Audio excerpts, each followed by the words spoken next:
And thanks, ladies and gentlemen. Jane has just about to leave the room, but we've also been in business for 20 years, and I can tell you to get any business going for that long is a huge effort, so well done. And so our story is actually about one of those critical minerals that we just heard about. And if I was to show you this is actually, it's not a piece of plasticine, but it's a piece of clay from a salt lake about 500 kilometres east of Perth. And thanks to some of the technology that we've developed, we're going to be able to turn it into this little box of white powder, which is a little known but very important niche mineral in many of the modern technologies and emerging businesses around the world. And it's high purity alumina. It sells for a very high price, about $25,000 a tonne. And I do understand from a couple of the brokers in the room that's the second most expensive white powder in Sydney. But you're a very sophisticated audience, so I'd be surprised if you would know the true price of the other white powder. Why is it important? It really is important because of three major things that are in this device that we all have in our hands. So the first one is the glass on here is artificial sapphire. And sapphire is a form of high purity alumina. So you make that powder, you remelt it again and crystallise it in a specific form. And it's obviously got huge uses in a wide number of industries, in particular in defence, and it's a growing area. The second thing is in the lithium-ion batteries that are often in these devices, obviously in electric vehicles, and increasingly in storage batteries.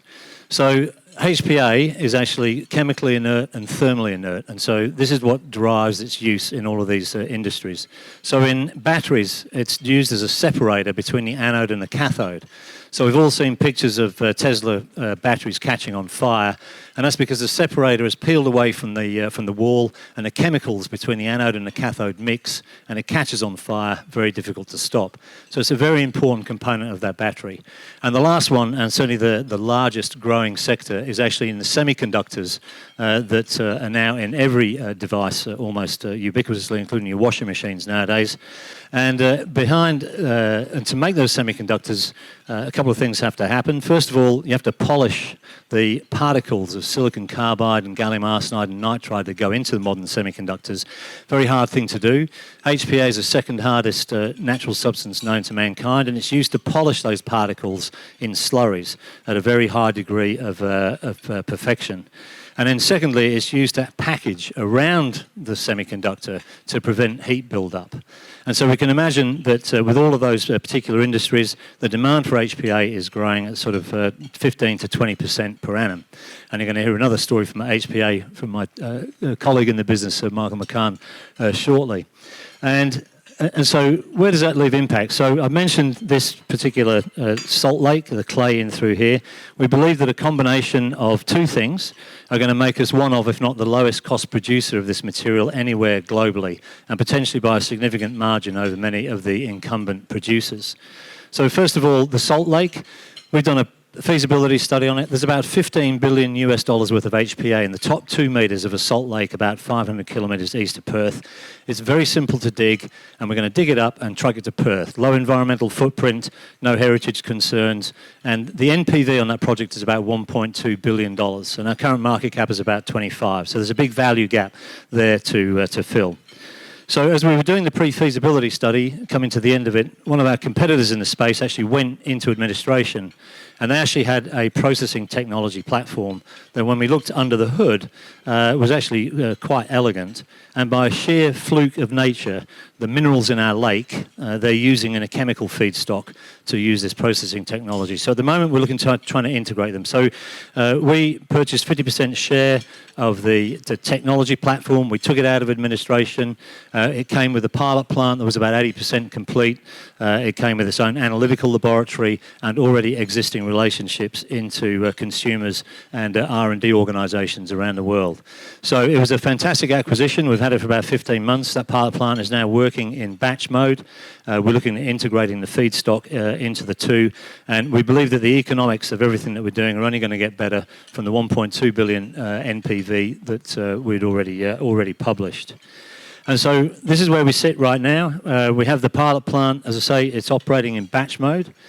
We have received the first federal government grant. So one of the great things about critical minerals, HPA is on the Australian list of critical minerals, so it is open, makes funding a little bit easier. We've had our first federal government grant for the implementation of membrane technology into our flow sheet. We're working with Edith Cowan University in Perth. They're world experts in implementing membrane technology, which had been widely used in the water treatment sector for decades, into the mining industry. We've had some great breakthroughs there, and it's going to really improve our wastewater treatment, effluent, as well as being very useful in our acid retreatment. So we believe that government funding, the federal government, will open other avenues for us. The government has come to the party in funding a number of critical minerals, including HPA. And so to finish with, in terms of where we're going, I mentioned where our market cap sits relative to the NPV. There's a company called Alpha HPA, A4N. It's been a very successful story in the HPA business. They've received hundreds of millions of dollars of funding from the government in order to be able to scale up. They have a market cap that's about 25, 30 times where we are now. So there's a huge gap to fill. We've just got first results back from some work we've done with an American research group into the battery sector. The HPA that we've produced looks like it's ideal from a physical perspective to go into the batteries. It's accelerating our entry into that marketplace, and so we believe we have a very clear path forward.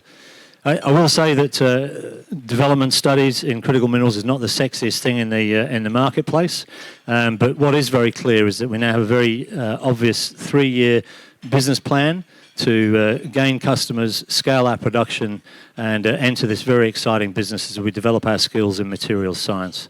And so, look, thank you very much for your interest. I won't keep you any longer. Enjoy that meal, and we can talk afterwards. Best of luck.